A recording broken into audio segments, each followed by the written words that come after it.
I think of our region, as a mosaic. We are a multitude of different things. And I think we need to start looking at that as a positive. I wrote a lot of these new lightning round questions in light of the fact that I'm now firmly middle-aged, which is something I'm embracing and I'm not ignoring. Hi, Malak. Welcome to our 2026. Well, the first catch-up of 2026, basically. I don't know if there are there are enough words to describe how this year has gone. Really, especially that you're sitting in Dubai and you've gone through a lot of changes. We wanted to take this opportunity as well to catch up on what's going on since the start of the year for the show. Do you have any special highlights from the start of the year? I think what for me was a real joy was, as usual, the breadth of our guests. I mean, the variety of conversations that I was able to have this year, the depth of the conversation. If I just do a quick roundup, we had the icon that is Abdelwahid Al-Wakil, who is just such a star and such an important figure in our region, reclaiming identity, reclaiming our heritage.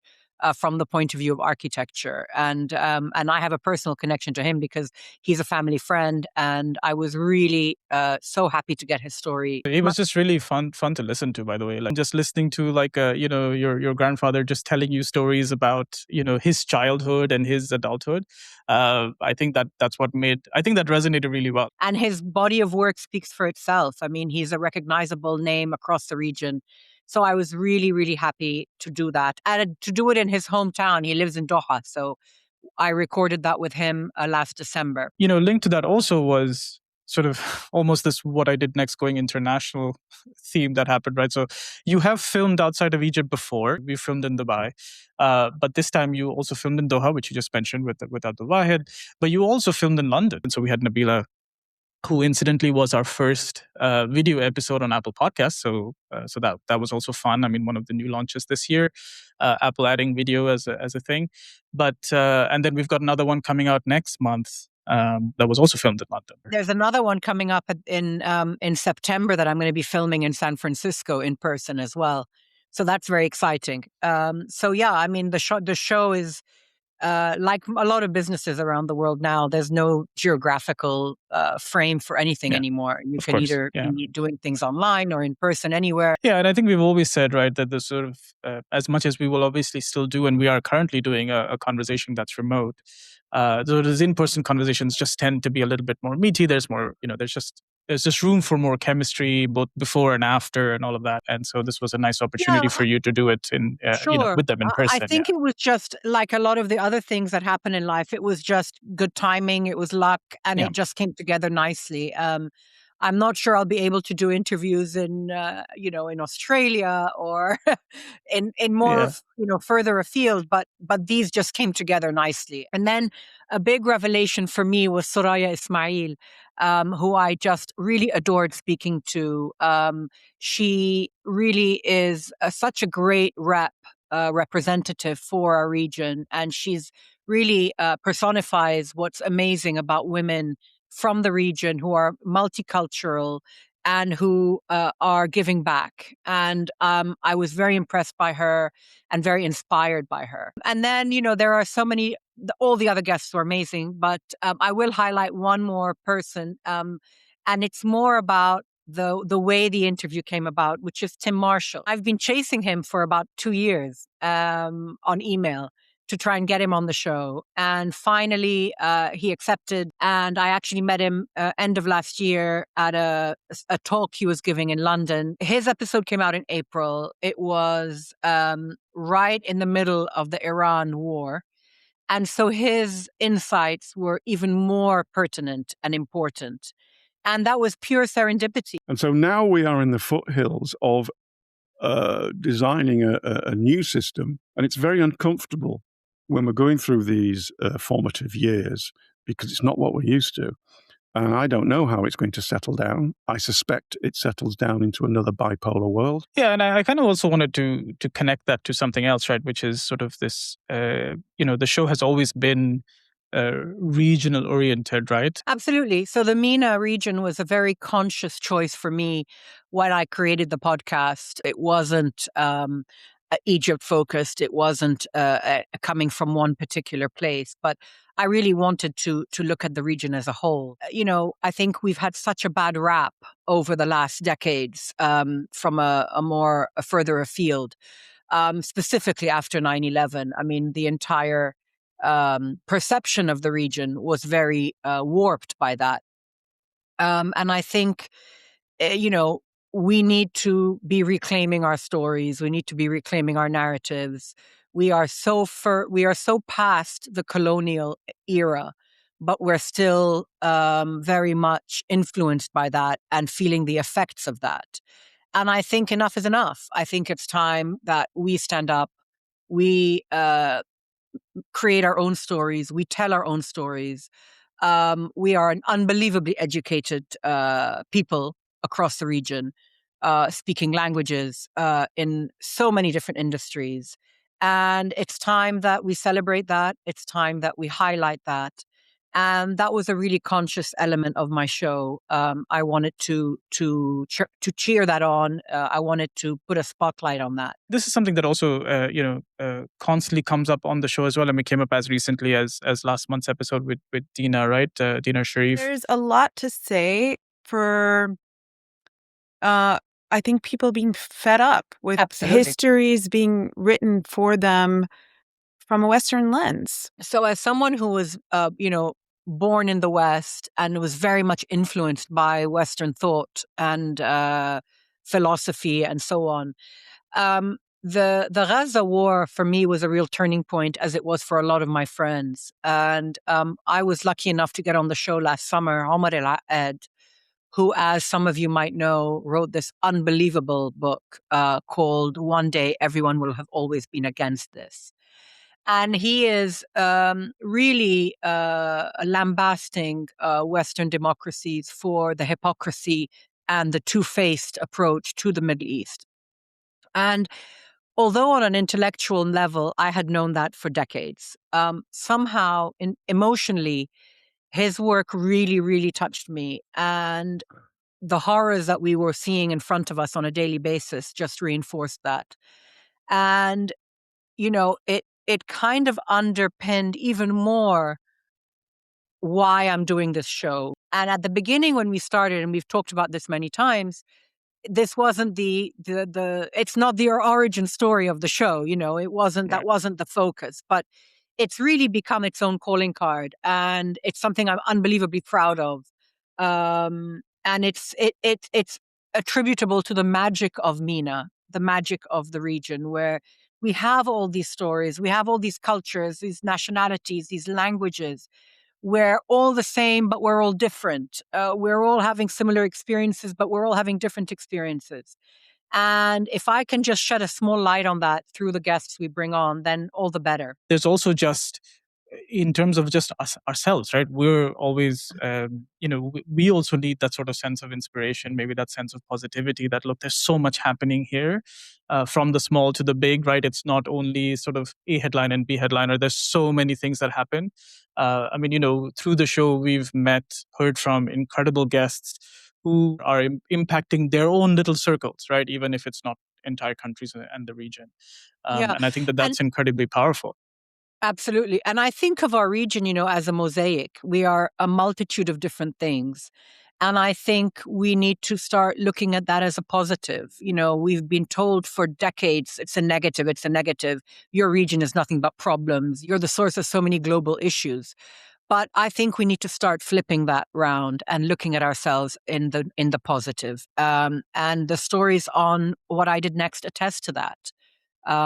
People have surmounted a lot of challenges. And of course, the show brings that to the fore. We talk a lot about failure. We talk a lot about pivot points that are not on paper a positive, but somehow they do yield, in the end, a positive result for the person. And people learn from so much in their own lives. And so I found that something that we had from the very beginning of the show. It continues to be the bedrock of the theme. And I think it's very valuable. Linked to this also, let's talk a little bit about language, right? So I know this is a question that we get asked a lot. I know this is something we spoke about actually way back in 2020 where we were kind of just mapping things out? Yeah. So for me, what I did next when we started thinking about how this show would be, for me, it was a no-brainer that it would be in English. English is my first language. I'm trilingual. I'm fluent in English, fluent in French, and Arabic is my third language. And unfortunately, it's my weakest link. So I wasn't confident enough to do a show in Arabic. And that's very much the reason why it's an English first show. Of course, the show is subtitled, which we craft and add on onto YouTube, for example. Also, our social media clips, right? So anything that we share from the episode comes Yes. in both languages. I mean, it's subtitled in both languages. So the other thing I'm very conscious of, and was very conscious of when we were formulating the show, was that English as a language opens doors for the MENA region on a global level. And the intention was always to have a global spotlight on the show in order to highlight the stories from the region. The other important fact that I think subconsciously I probably thought about and then got reinforced when we were able to look back on some of our numbers, our demographics, was that there's an absolutely massive Arab diaspora around the world. There's a huge Arab population in North America, whether it's the US or Canada, in Europe, as well as in Australia and elsewhere. And a lot of this diaspora are second, third generation Arab. So having a show from the region that can be a link to their countries of origin, their region of origin, highlighting positive stories is a really big benefit. And we've received messages from people around the world saying how much they love that and how much they feel connected to the region because of the show. So that's an important element as well. And so English, of course, is a benefit for that. I would also say that when we talk about diaspora, it's not only necessarily Arabs who migrated or whatever, but it's just people who grew up here, grew up in the region, may have moved out. I mean, as in I'm not Arab, for example, and I have come back, but a lot of my friends, a lot of obviously people that called Dubai their home when they grew up, or Saudi, as you mentioned, and then have gone on to live in other parts of the world, right? So I think there is also that sort of tier of people that, when we talk about sort of this global perspective of people who have interest in the region for many reasons, who want to hear from the people that are building in the region, living in the region, etc. And I think it kind of caters to all of that. Yeah. Absolutely. I couldn't agree more. And it reflects in so many people we've spoken to on the show who are, I think of someone like Faris Ed, who is the head of META in the Middle East. He's of Syrian origin, living in Dubai. He's just one of many people I can think of. Soraya, who was on our show this year, also of Syrian origin, living in Lebanon, but grew up in Riyadh. So and myself, Egyptian, grew up in Saudi, moved out of the region completely at one point, and now I'm back. So, like our stories, there are millions and millions. And that mix of nationality, that mix of culture is what makes our region so strong and so unique. And we're truly a melting pot. And it's our biggest strength, I think. Absolutely. All right. Well, so, I mean, as always, as is the tradition of the show, we've got to do a bit of a lightning round before we leave. Let's start with a little more fun one. Is what fictional character do you most relate to? So it's a lovely question. And it's a question that I think, like with a lot of the lightning round questions, you have to think of the first one that comes to mind. Yes. So one of the books I absolutely loved reading when I was a child was Little Women by Mary Louise Alcott. And the fictional character from that book that I absolutely adored is Jo Marsh. And Jo Marsh is the eldest daughter. And I love her because she's absolutely doing things her own way. She doesn't follow the crowd. This was a time, of course, when women were expected to be in the home doing, home-related activities, not at all going out into the workplace, and get married and have children and obey your elders and all of this kind of thing. And from a very early age, because it was in the Civil War, because it was set in the Civil War, a lot of traditions had to be put aside. And so women had to go out to work and so on. But I love her because she is completely authentic. She is completely following her own dream, her own path. She doesn't care who she offends. She just goes out and does her thing. And she carves out a life for herself that is exactly the life she wants. She becomes a writer in the book. She lives alone for a lot of the time, away from her family. And eventually she does fall in love, and she falls in love with someone completely different to anyone that is within the pages of the book. Um, and I just love her fearlessness and her ability to just go out and do what she wants.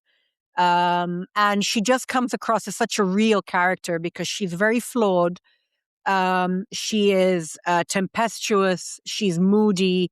She's just such a real person. I mean, I just found her really captivating, and she's one of my favorite fictional characters. What matters much less than you thought it would? I wrote a lot of these new lightning round questions in light of the fact that I'm now firmly middle-aged, which is something I'm embracing and I'm not ignoring. What matters much less to me now is really people's opinions and what people think. And I'm much more concerned with what makes me happy, what makes me peaceful and calm. I'm much more likely to turn something down than accept it because I'm obliged to. So in contrast, like what matters much more than you thought it would? I think what matters much more to me, and this is something I've discussed so many times with my close girlfriends, is my close girlfriends. So people that I can really hang out with, be myself with. We're all, I can speak about maybe a handful of girls. And they are girls. I don't know why they're girls, but they are girls. Who for me, I relate to completely. As an only child, my friends are really important to me. And we're all going through the same phase of life, and we're all relating to the same things. We're all finding the same things annoying, but we're also finding the same things attractive and wanting to be more peaceful, wanting to have more experiences that are fulfilling and not be, the concept of FOMO is completely foreign to us now. Let me put it that way. Uh, What is it that calms you down? Sports, especially swimming. For me, swimming is a real escape. It's like it feels like a meditation because you're completely cocooned into another environment. And I think the repetitiveness of swimming allows the mind to just calm down and wander on its own. The other thing that calms me is my dog. So as some of you know, I used to have 2 dogs. One passed away earlier this year, and it was a really big trauma for us as a family. And it's allowed me in a way to discover my second dog, who's much younger and was kind of hidden away or hidden behind the older dog. But he's now coming into his own in the home, and he's absolutely adorable, and he's just really cute to have around. So he calms me down as well. We have a nice memory of your older dog on one of our episodes, which is great. Yeah. And then finally, what's next for you? So what's next for me is something quite personal. So in September, my husband and I are taking our youngest son to university. He's going to be on the other side of the world. He's going to be in California for his first year. And I'm actually having a really hard time coming to grips with that. Firstly, we're going to be empty nesters, which is a really a big turning point, I think, in many families. And just, his character is just so joyful. He's filled the house with so much laughter and his friends. And I'm just concerned about what's coming next for me personally on that front. And I didn't expect for it to be this hard. When my eldest son went to college, it was cushioned by the fact that we still had a child at home. You weren't going all empty nest suddenly, right? Exactly. So you were just missing him. Yeah. So there's been a big change. And then plus with the, our dog passing away earlier this year, it feels like the end of an era a little bit. And so it's a mental adjustment. And I thank God for the show because it's keeping me really busy.